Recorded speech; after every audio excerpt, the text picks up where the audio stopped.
నమస్కారం, welcome to Amaravati property bazaar. మా ఛానల్ని సబ్స్క్రైబ్ చేయండి, షేర్ చేయండి, లైక్ చేయండి సార్. మీకు ఒక మంచి వీడియో మీకు ఎక్స్ప్లెయిన్ చేస్తాను. ఇదేంటంటే ఒక 50 acres లేఅవుట్ అండి.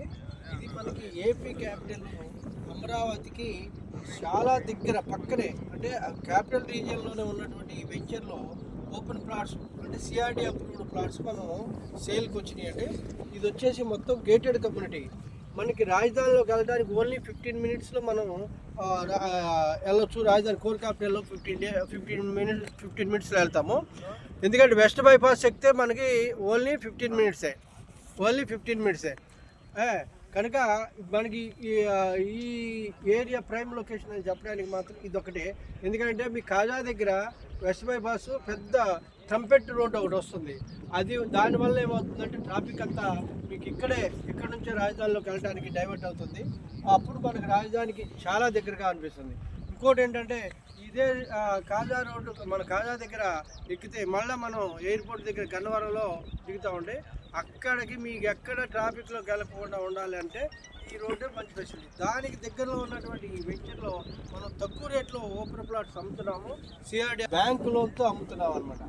ఇది అది చూడండి, మీకు అది వచ్చేసి మీకు రామకృష్ణ బెనూజియా వెంచర్ అండి. అది వచ్చేసి రామకృష్ణ టెక్నో టవర్స్, అవన్నీ ఐటీ పార్క్ సంబంధించినటువంటి వస్తే మనకి ఇది మంచి లాభము వస్తుంది.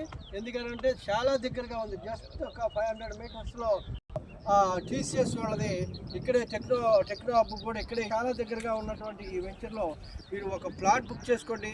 కోటీశ్వరులు అవ్వటం మాత్రం ఖాయం. అందరికీ నమస్కారం.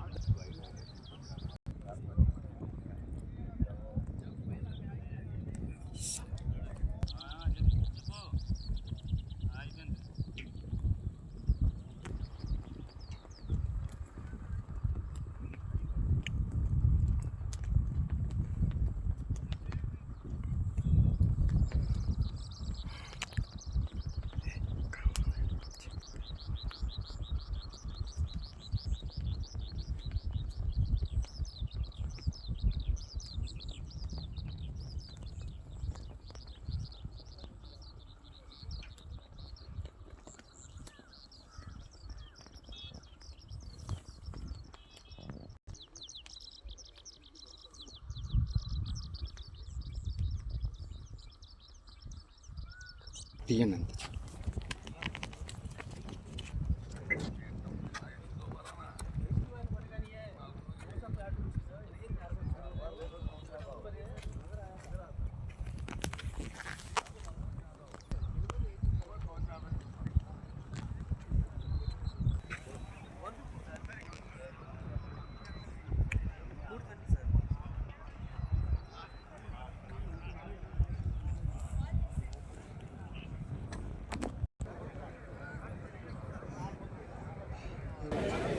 అయితే ఏంటంటే ఏం జరుగుతుందో అవతల ఏఎస్టీ ట్రేడింగ్ వాళ్ళు ఇంకా తీసుకునే ఉద్దేశంలో ఉన్నారా, బ్యాంకులో క్లియర్ చేసుకున్నారా, ఆ బ్యాంకులో క్లియర్ చేసుకున్నారా, డాక్యుమెంట్స్ వచ్చాయి చేతికి, డాక్యుమెంట్స్ ఇట్లాంటివి ఏం పట్టించుకోవట్లేదు. ఆల్రెడీ జరగబోతుందంటే కూడా చెప్తున్నాం. నెక్స్ట్ మనం అటెంప్ట్ చేసే